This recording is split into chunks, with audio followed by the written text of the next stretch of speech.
Hello and welcome to sim.b and c, where right now is rather late actually. It's 19 o'clock or 7 at the strike, and we're blessed with that. It's a good weather outside. It's a nice weather outside. And before starting off, there's just a few disclaimers that I want to take up, because I can see that the community out there is in ravish, right? In parish after yesterday's video, which was obviously an April's Fool's joke. Ain't gonna change my entire format overnight, even though I kind of maybe want to in the future. It's not something that I'm going to do right now. I was freezing almost to death. No, that's an exaggeration, but I was freezing a lot as of yesterday, and I also put in something along the lines of 12 hours of making, editing, and producing and publishing videos over these last 2 days. So yeah, that's unfortunately probably not something that's feasible to go along with in the future, even though with power of scale, so to say, but the linear progression of production and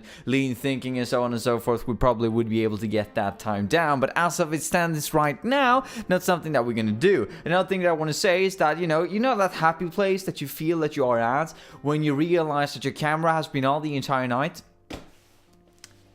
Yep, that's where I am. So I was standing here putting everything up, setting everything up for the recording, and I was just flipping on the switch right here like that, but on the camera, and I realized, I switched it off.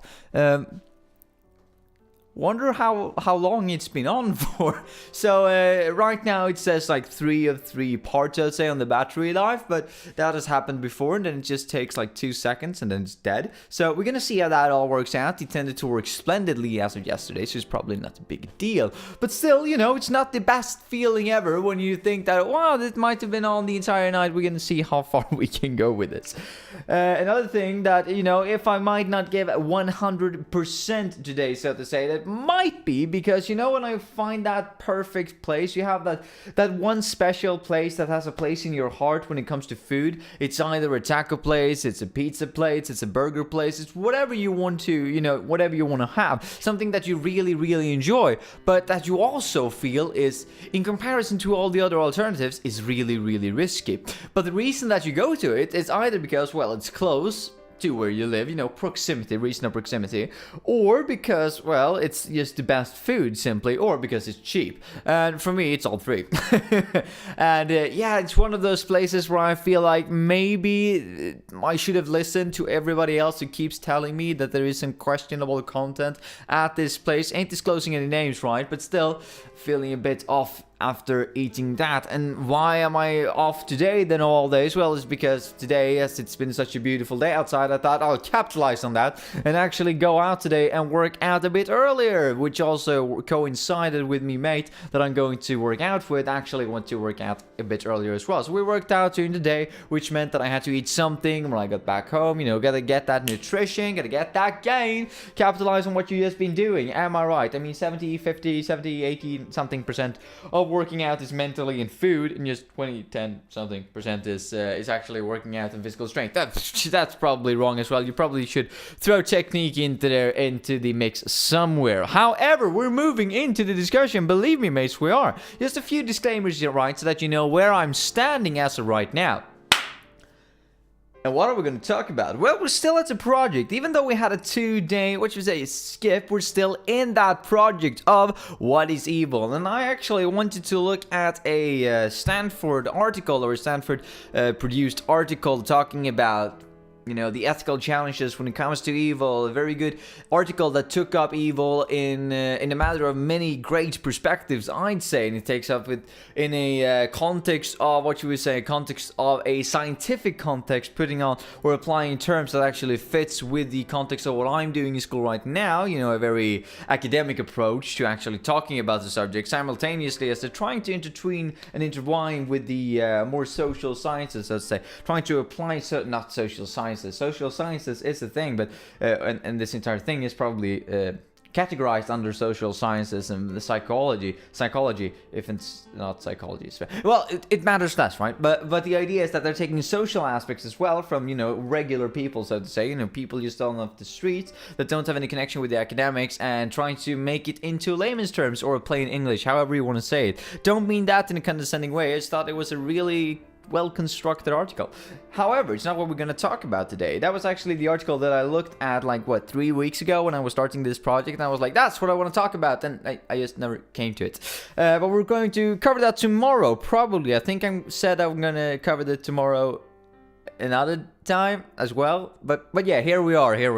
But what we actually are going to talk about is pathological lying, because when we were working through these 7 deadly sins, one thing that I thought was kind of interesting is that the conclusion that we drew was that, well, you're constantly lying to yourself, you're giving in to something, right? That's kind of the basis of what made it evil in a way. And by the way, I'm going to ship in something funny here, that when you stand in front of a camera, you tend to shift your voice. Something that I haven't really thought about, but I watched a podcast as of the other day, and they were mentioning it, and I was like, maybe I do that too. So I'm gonna listen for that today, and I probably do, in all honesty. Anyway, so when we were working, just a side note, yeah, just a bit of an anecdote, but when we were working with the 7 deadly sins, something that I thought was interesting is that you're constantly lying to yourself. You're giving into something, right, which isn't good, which is the basis of the sin, because it hurts society in the long run, and so on and so forth. Religion as a supporting pillar of society and all of that good stuff. However, what wasn't actually a sin was lying. I really hope that I remember this right, so that it isn't one of the sins. However, I don't think that was one of the sins, right? It's greed, sloth, gluttony, greed. No, exactly, it's not one of them. So lying isn't one of the actual 7 sins. What I thought was kind of interesting, since, yet again, the conclusion that we drew was that all of these had in common was the lying aspect of it. So I thought, why not look at pathological lying? And as far as I've understood, there is a bit of an inconsistent consensus in the literature and in the scientific community as of what is actually pathological lying. Some people say that it's a synonym to mythomania, that you just, you tend to lie a lot of the time. Some people say that it's based on that, well, you lie to yourself, and some people, there are all these manners and different interpretation of what this term actually mean, the pathological lying aspect in within itself. But how we're going to define it, in this little video moving forward, so that getting a bit of context, is the idea that you're lying all of the time. You have a very easy time actually lying, which in turn make it so you lie to yourself, but you do feel the deceitfulness, you do feel down, so to say, quote unquote down, when you actually lie to yourself. So you realize that you are lying, but you're still lying to yourself anyway. So it doesn't feel as good. Kind of the same idea as we were talking about when it came to envy and actually reaching a goal. The one was that you reached a goal but had negative feelings for it. The other one was that you're reaching a goal but had positive feelings for it. Kind of the same thing here, right? That you're actually working towards a thing, but if you're lying to yourself, you're working towards it and feeling bad. But if you're working towards it and feeling good, that probably means that you ain't lying to yourself. Wow, that was a complex definition. I get you, I'm with you. But so I was looking into, these different kinds of things. I was looking into some pathological lying, to some terminology about it, as I said, some definitions, some articles about it, some various blogs about it as well, some blog posts discussing what pathological lying actually was and how they were relating to it. And the conclusion that I came to, right, and the thing that I actually wanted to present to you all, is that in a lot of cases, and this is not just me reading off Wikipedia, right? It's actually something that I've found over the course of, reviewing a lot of stuff. Not only Wikipedia, even though it says on Wikipedia, because I looked at that as well, is that pathological lying tends to be, when you ask just the general person, the general, people, what do you say? The average Joe, let's say. When you ask the average Joe, they tend to connect pathological lying to psychopaths, people who are standing outside society, so say, quote unquote, outside society, even though they're a part of it, but still something that kind of excluded from the rest of us, because they're the odd ones out. There's some reason why they're behaving the way that they do, but tend to say that pathological lying is one of the traits that is connected to some of these various, psychological disorders that are out there. So generally, they're meaning and referring to people who are in court, and people who are in court cases who have, executed some form of physical violent act on another person, and saying that these are the people who generally have the trait of a pathological liar. However, what I also found, which is also Wikipedia, by the way, which is a reliable source to the teeth. Am I right? It's not that fact that everybody can go in and, you know, change it whenever they want to. Well, it doesn't matter, right? But I found it in other places as well. Just quick disclaimer.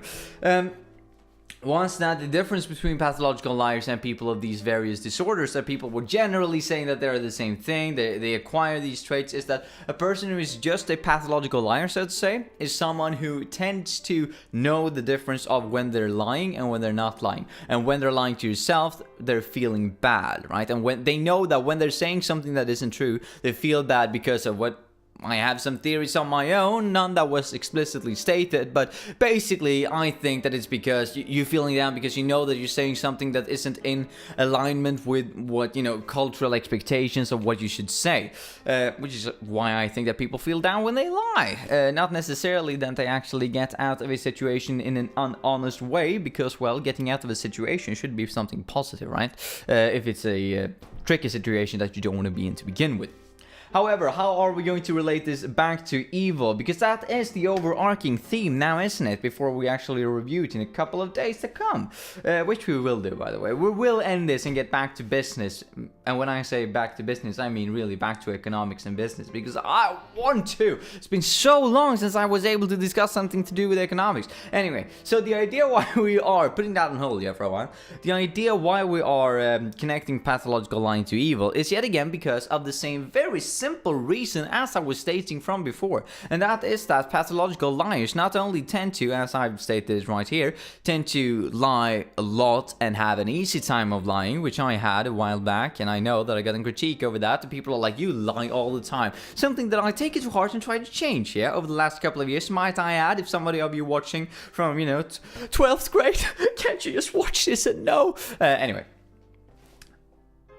That probably touched something emotionally deep inside, yeah, but let's disregard that. Anyway, so what I'm thinking is that people who tend to have an easy time lying, pathological liars, yet again, know that they're lying to themselves as well. Now, this necessarily doesn't mean that they avoid it. It probably means that since they have such an easy time lying to others, that they also have an easy time lying to yourself. And when you get down to it, the thing that we've stated as of before is that everything that has kind of the... or almost everything, I should say, that has the denomination, so to say, not the domination, but the denomination. You know, when you have a fraction. Anyways, probably a Swedish saying. I realized just as now. Probably going to be a lot of Swedes going to be looking at this, being like, what are you trying to say? Matters less. But when it gets down to it, the thing that I think is the common nominator or common denominator, there we go, common denominator is that everything that has to do, or actually most of the things that has to do with you lying to yourself, is an evil behavior. That's kind of the conclusion we're probably going to reach in the review in the future as well. At least it feels like that right now. It's something that gets exposed that just changed my entire perception of the field. But as of what it feels right now is that as long as you lie to yourself or consume on the expense of others, which you probably don't do in a way if you're a pathological liar, one can argue that perhaps you're lying and putting yourself in such a position based on your lies that you can consume on someone else's behalf and that you can consume based on trust. See what I'm saying there? That since if someone is trusting you, you're lying to them, and that hurts their trust, and you're hurting them, that's kind of saying the same thing as you are consuming or doing something on their expense because you're hurting their trust. Which is, just a very abstract way of seeing it, I'd say. I don't think there is a clear correlation, or not, at least not a clear enough correlation to exist there. No one who has actually tested that in a controlled environment, as far as I know, right? It might be that this is like the most commonly understood thing in the entire psychology community, and I'm just like, never been done before, and you're all like, look at this guy. Can you get a hold of this guy? That might be the case, right? But as I've seen it, it isn't such a clear correlation for what I've been looking at. The trust and lying. But yet again, when it comes down to it, people who are having the trait of pathological liars, no matter who they are, not saying that psychopaths and stuff like that can't have it. They obviously probably can have it. But I'm not saying that they exclusively have it. I think that people overall has an equal opportunity, no, an equal risk is probably a better way of phrasing it, have an equal risk of becoming a pathological liar. And the people who are pathological liars, no matter where they are, no matter if they're poor, they're rich, they're middle class, no matter if they're upper middle class, lower middle class, no matter if they're tall or short, fat or skinny, no matter if they're greedy or not, no matter if they're giving or forgiving or giving, that's probably not the same, the same kind of relationship there. But the entire idea that I was trying to say is that no matter who you are, if you engage in this pathological lying, you probably have an above average chance, or risk rather, to lie to yourself. And if you do that, you're evil. Yeah, that's kind of my idea about it. Which is why I'm going to what should we say? Categorize pathological lying as semi-evil. Why? Well, because just because you're a pathological liar, as we've been discussing, doesn't necessarily mean that you lie to yourself, just that you probably have an above higher risk of lying to yourself. Which means that the people who don't lie to themselves but are pathological liars in correlation to other people, now, whilst that is in poor taste, it's not something that necessarily is evil in my mind, right? As I've defined it right here. But the people who do lie to themselves are the ones. So I would say, possible. It's possible that you're evil if you're a pathological liar. It depends on how you actually execute and behave in correlation to that trait. And that was everything for that short and or rather long actually, but still abstract video that we were taking up. Now this is all based that I was looking at ear biscuits, and they were, which you totally should go and check out, by the way. Retinal link behind Good Mythical Morning, kind of pioneers on YouTube, yeah, talking about well, they're talking about everything actually in Air Biscuits, sometimes with guests, which is like a highlight in my opinion, yeah. But they were talking about pathological lying and how it could be executed in different ways and what that actually means. Now they had a different definition than I did when I came up to it, so if you go and watch that specific episode, which one it was, I can't really remember because I'm burning through them all right now. Actually found it quite recently myself, but I'm totally recommended to go watch that. But anything, that was everything for me today, mates. Have a nice one, and I'll see you tomorrow with the article. Probably finally we're going to take the one thing that I want to discuss in the first video and discuss it as the last video before the review, if I don't find or come up with anything else on, the spot tomorrow that I want to take up, because the idea was that I was going to talk about that today. Well, you probably know that already. So have a nice one, mates. I'll see you tomorrow.